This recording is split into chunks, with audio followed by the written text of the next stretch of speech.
All the way back in 1961 at a place called Bell Labs in Murray Hill, New Jersey, the first Vocaloid was born.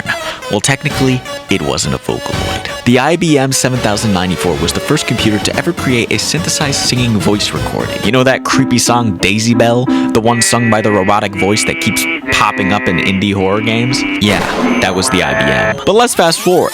At the start of the 2000s, there was this guy at Yamaha named Kenmochi Heideke. He was a fan of the original IBM and wanted to create a software that could use musical notes to produce synthesized singing. This was the beginning of Vocaloid, though its original name was actually going to be Daisy after the song that we heard earlier. But what's the point of the software without its voices? In 2003, a handful of prototype characters were developed to represent different voices, the three of them being Jody, Taro, and Hanako. These eventually evolved into Sweet Anne, Kaito, and Meiko. Finally, on March 3rd, 2004, Vocaloid was officially released along with its first official English voice banks called Leon and Lola. What's a voice bank, you ask? They're separately purchased packages that include a character's voice, which you can then use to make music. Leon and Lola were the first, but soon after came the Japanese voice banks, starting with Meiko in 2004 and Kaito in 2006. The Japanese ones were obviously way more popular. I mean, they have freaking anime characters on them. And then in 2007, a goddess was born, Hatsune Miku, a voice bank featuring a blue-haired, blue-tie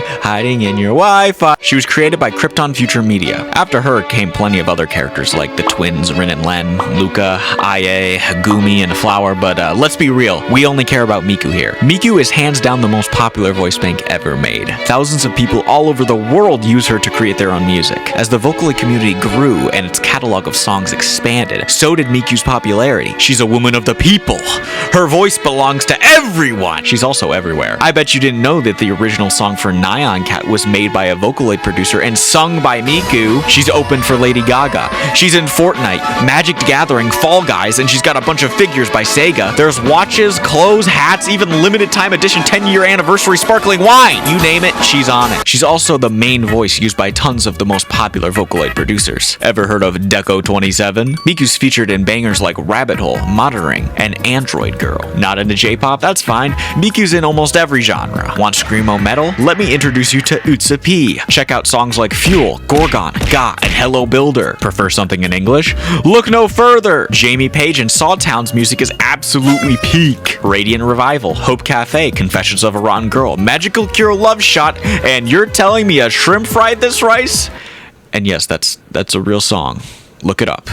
It's awesome. But hold on, what about songs like Mesmerizer, Triple Baka, and Obsolete Beat? Miku's there, but who's this girl with the red drill hair? And this yellow one? I looked them up, but they don't seem to be Vocaloids, so who are they? Well, I'm glad you asked. You see, later after Vocaloid was born, a free alternative called Utau was created. This software does basically the same thing Vocaloid can, just in a simpler way, but its main appeal is that anyone can create their own voice banks for it. It's even been used today to make Queso a Vocaloid. But this concept gave some trolls on the internet a little idea for a prank. Create a fake Vocaloid voice bank of a cute anime girl and trick people into thinking it's official. And thus, Hatsune Teto was born, released on April Fool's Day in 2008. But something happened that the trolls didn't expect. Teto was actually popular. Even though she wasn't a Vocaloid, people loved her design and voice and started to use her in their music. Then came Triple Baka, where Miku and Teto shared the stage together for the first time. I mean, Teto was mostly making funny noises, but she's still there. Fans began connecting the two of them,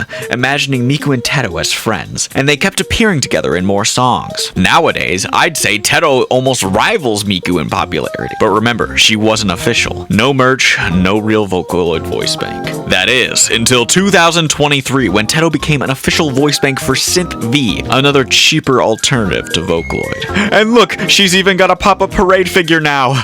Take my money! For the longest time, Teto's headcanon has always been that she wanted to be a Vocaloid, like Miku, and now she finally kind of is. And the songs that she's in, they're absolute bangers. Check out Bird Brain, Liar Dancer, Machine Love, Spoken For, and Honestly. But wait, that still doesn't explain the yellow one. This one shows up in all sorts of music videos, but doesn't actually sing, unless you count songs like Zako and Stop Nagging Me, which are really just Miku, but voice pitched slightly different. This is Akita Neru, and she's what we in the biz like to call a Fanloid, a fan-created character who looks like a Vocaloid but doesn't actually have a voice bank. Neru is the tsundere of the group, and ever since Triple Baka, she's appeared more and more often. She's kind of like the evil Miku, a shadowy figure pulling the strings behind the scenes. At least that's her vibe in songs like Mesmerizer and Obsolete Meat. There's even a fan game based off of Mesmerizer that you can play, and it's a lot like Undertale, and she's the final boss, and it's awesome. Together, Miku, Teto, and Neru are kind of like the poster girls for Vocaloid. Of course, there's so much more I could ramble on about, like how Miku's name literally means the voice of the future, and how the number 39 is tied to her identity, and even how there's a program called Miku Miku Dance where you can animate Vocaloid characters, but I don't want to yap any longer. Hopefully, you now have a good understanding of what a Vocaloid is, and why your friend who sent you this video is completely obsessed. Now, get out there and buy some Miku merch. Bye-bye.